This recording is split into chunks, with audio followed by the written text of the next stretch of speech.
there, my name's Caitlin Bandy and this is my channel BandysBooks. And as you can see, Luna is here joining. She'll be here for a couple minutes and then she'll probably get up and wander off for things more exciting like toys and snacks. But she's giving me some moral support and I'm gonna need it because we're gonna be jumping into the 22 worst books of 2022. Now, I should add a caveat that these are not a unanimously voted 22 worst books of 2022. These are only my worst books of 2022. This is only my opinion. If one of your favorite books is on this list, totally understand that not every single book is for every single reader. You probably picked up on things I didn't pick up on, and that's totally okay. I'm sure that there's books that I love that other people hated as well. So it's all right. We can definitely differ on opinions on books, and this is definitely not a personal attack on either any author or on any person that reads any author. So just want to put that out there before we get into this. Now, the way that I'm going to organize my list, when I did my best books of 2022, I organized them in order of my favorite through my, I guess, least favorite of my favorites. In this case, because I know that it can be hurtful to hear that a book isn't one of your favorites, I broke it into 3 categories. I broke it into books that I DNF'd, books that I really disliked, and books that were just kind of meh, that didn't give me what I wanted, but also weren't horrible or structurally terrible. So that way I can still tell you about, my least favorite books without telling you what the number 1 worst book was out of the 270 books that I read for the year. I don't really want to, trash any authors or trash any books because, as I've said, reading is objective and personal. We're going to start with the DNFs. I only had 2 DNFs this year. Be prepared because we're going to start out with a controversy. The first book that I DNF'd this year was It Ends With Us by Colleen Hoover. Yes, I know, shock and awe and horror. What have I done? I've DNF'd, the queen of bookstagram, Colleen Hoover. Unfortunately for me, It Ends With Us was not the right book for me. I don't really enjoy books that romanticize or glorify abuse. And I've heard from many people that, oh, this doesn't do that.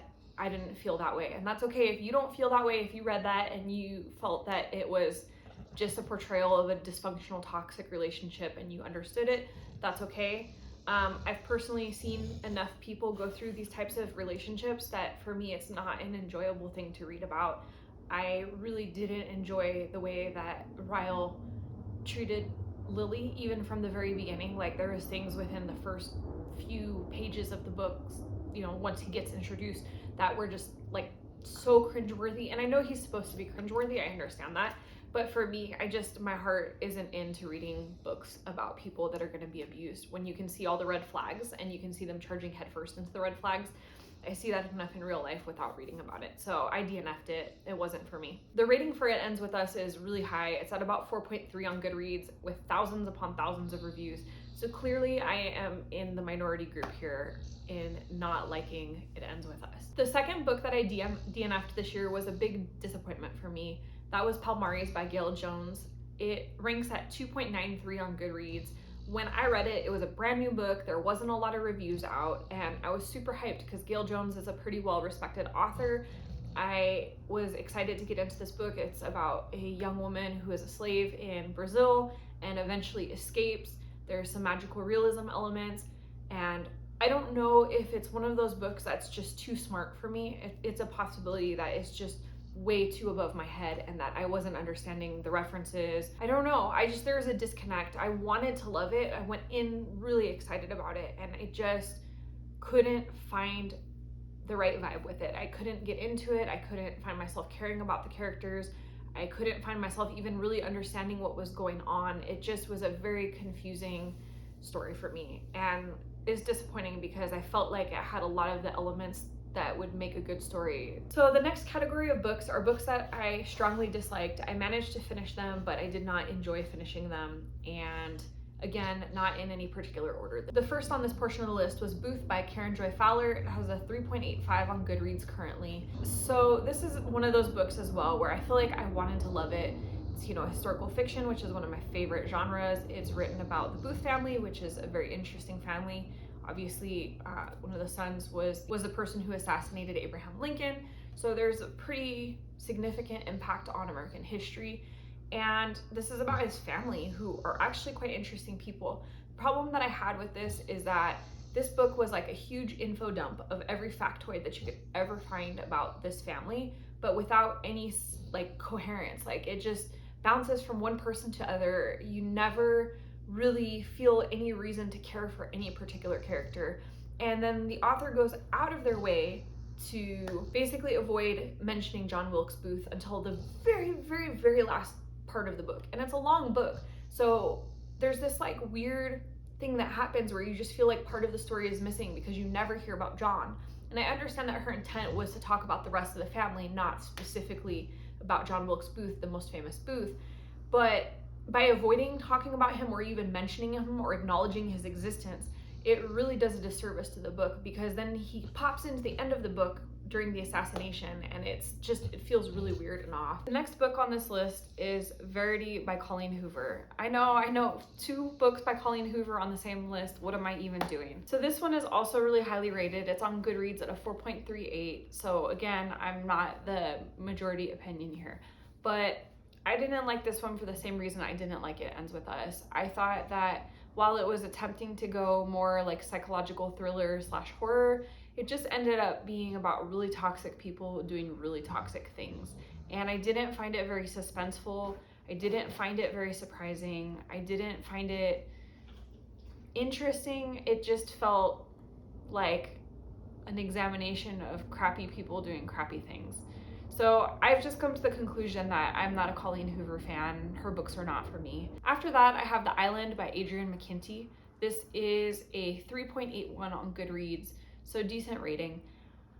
I had several problems with this. So the premise of this book is that this family gets trapped on an island in Australia, and they're not supposed to be on the island in the first place. Like, they basically sneak onto this island.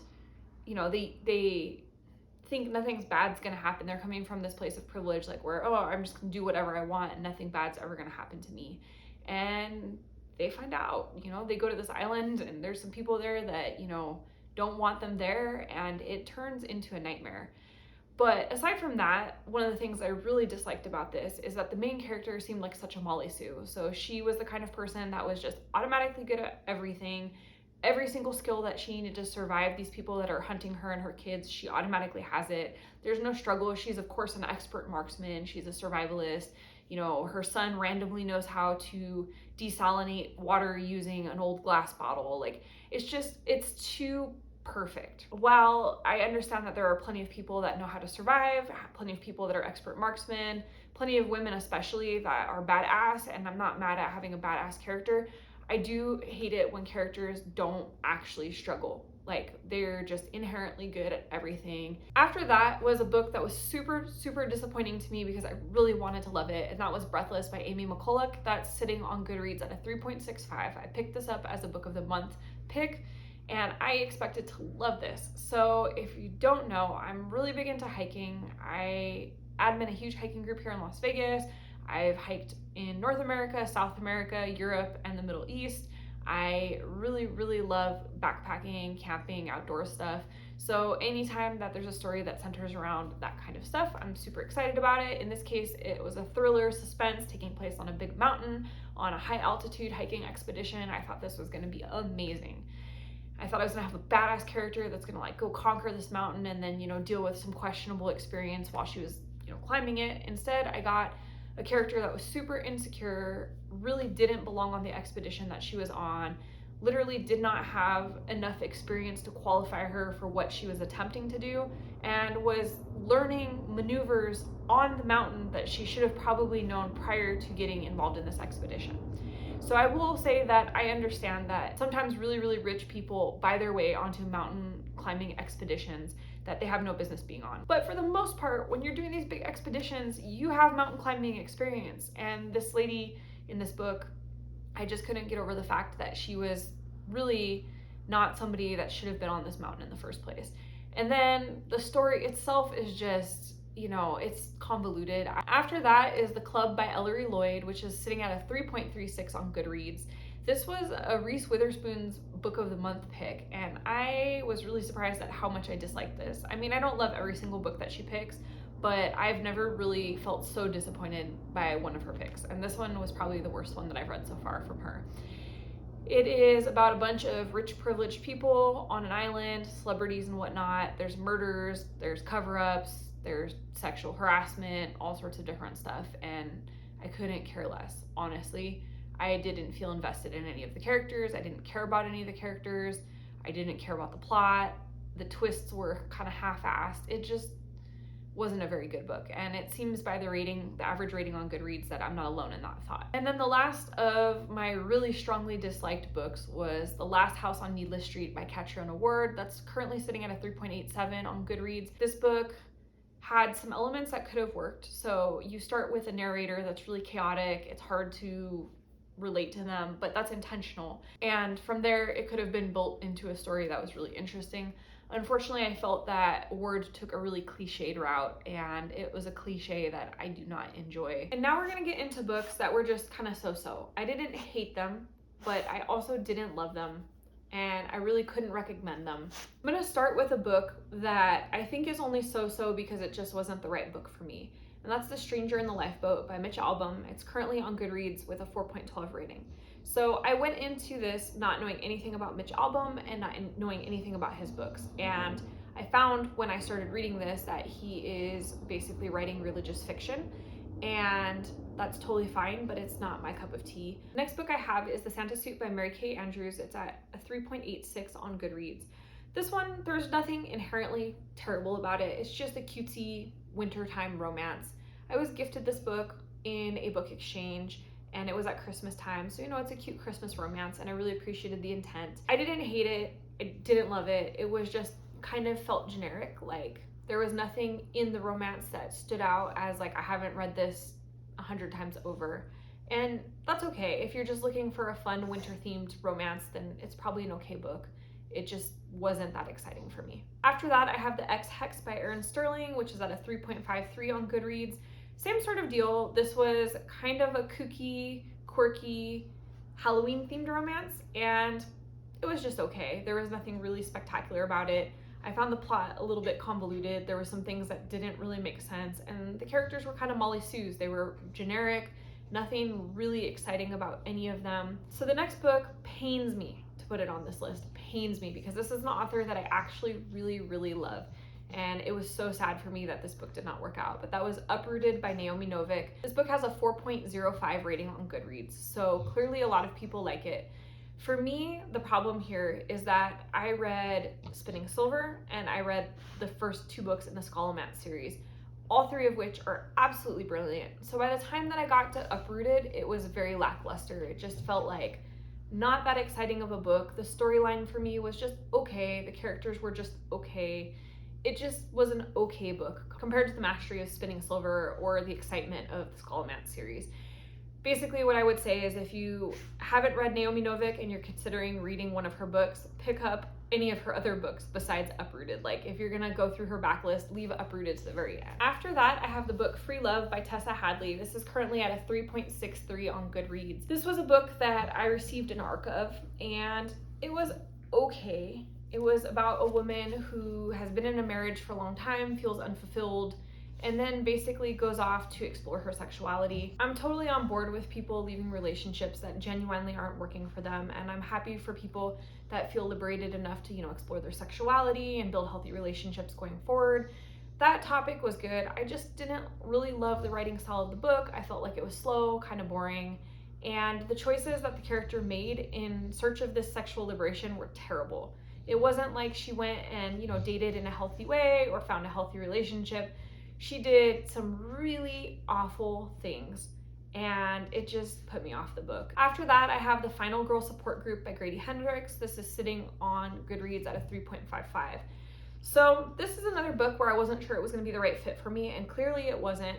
I was told ahead of time with this book that, there's a lot of horror movie references, and that if you're not really into horror movies, you might not get all of the references in the book. So I'm sure that there's a lot of material in this book that went flying over my head because I didn't watch a lot of horror movies as a young person, and I still don't watch a lot of movies in general now. I did recognize some of the references to some of the horror movies that were popular when I was a kid, but I'm sure that there's quite a few that I did not get. But aside from that, I found the main character incredibly annoying. Like, it was so hard for me to read the book from her point of view. I think that in some ways she is supposed to come across as not the most likable character, but it was so unlikable that I almost put the book down. The concept of the final girls was an interesting concept, and I thought the overall plot of the story was kind of interesting. I just didn't love the execution, and I'm just not sure that Grady Hendrix is the writer for me. Another book that I was heartbroken to have to put on this list was Violetta by Isabel Allende, and that is currently sitting on Goodreads at a 4.03. This book sounds really interesting. It's about a woman who lives through an entire decade. She lives through wars, she lives through pandemics, and a whole lot of stuff happens in her life, and it was the most boring book ever. I like Isabel Allende's writing. I read good books by her. I expected this one to be good. I loved the cover. I loved the description of the book. Like, everything about this said that this was going to be a great book for me. And it wasn't. I fell asleep several times while I was trying to read it. After that, I have The Paris Apartment by Lucy Foley, which is currently on Goodreads at a 3.69. I don't know what happened with this one. This was a book of the month pick for me. I love a good thriller. I've heard good things about Lucy Foley as a thriller writer. I don't know what happened with this one. I picked it up as a book of the month selection. I had heard that Lucy Foley was a good thriller writer, and I wanted to love this. I did not love it. I found the plot super convoluted. I didn't love the resolution of it. I honestly couldn't care less about the characters. I had to really force myself through this one. Lucy Foley is actually showing up for a second time with The Hunting Party, and that currently sits on Goodreads at a 3.65. Same problem with The Hunting Party. Found the plot super convoluted. Didn't make a lot of sense in parts. I thought that she was kind of making it overly twisty just to try to keep it exciting, except I felt that the twists convoluted the plot even further. I thought that if she had edited it a little bit better and taken out a couple of the surprise red herring twist sort of things, that it maybe would have been a better book. After that, I have The Cruel Prince by Holly Black. It's sitting on Goodreads at a 4.08. So clearly, again, I am not the popular opinion here, but I hated this book. And I hated this book for the same reason that I hated It Ends With Us. I felt like Cardin, the main male character, was a abusive jerk.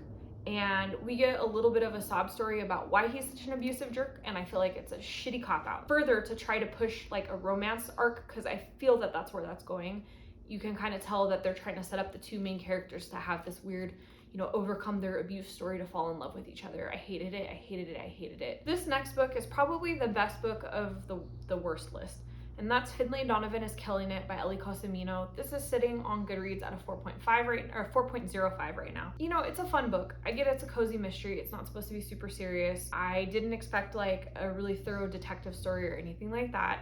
And Finlay herself is a fairly likable person and fairly relatable. What I didn't love is that this book operates completely outside of reality while trying to be set in reality. We have a character who's like struggling, she's having a hard time getting by, she needs to make some money, there's a lot of pressure on her, and she just kind of lucks into everything. Everything with her is dumb luck. There's never any planning. It's always stuff goes awry, and somehow out of sheer dumb luck, she gets through it. It got a little old. I wish that there was some point in the novel where she was like, oh, hey, I've been lucking out through everything. Let me prepare this time. After that, I have Book of Night by Holly Black, which is rated a 3.55 on Goodreads. This wasn't a horrible book, just kind of a boring book. The concept is great. The glow mists, the shadows that are autonomous, the concept of type of magic, the main character Charlie is pretty interesting, but it was just kind of slow moving, and I was expecting something that was a little more exciting and action-packed, and instead I got something that was really slow and quiet. After that, I have Wrong Place, Wrong Time by Gillian McAllister. It's currently sitting on Goodreads at a 4.1, so obviously it's getting pretty good feedback. This was a Reese Witherspoon pick. It's, a pretty hyped up thriller. This was, I don't know, it wasn't horrible, but it wasn't great. It was a time travel. There's, a suspense, thriller kind of a vibe. At first, I thought this was going to be a crime thing, and then all of a sudden there's this time travel element. I just didn't really get it. And the final book was A Solitude of Wolverines by Alice Henderson. This is a 3.92 on Goodreads. Same sort of deal. This was a thriller, kind of a thriller that I expected to like. It's about a woman who's a scientist who studies different species. In this particular instance, she is tracking wolverines. She's out in nature on like kind of an abandoned property, and she's going out to track wolverine populations. She's setting up like, the nature cams and everything. I love all those elements. I really wanted to like this book, and unfortunately I felt like the thriller aspect of it just ran away from it. Those are my 22 worst books of 2022.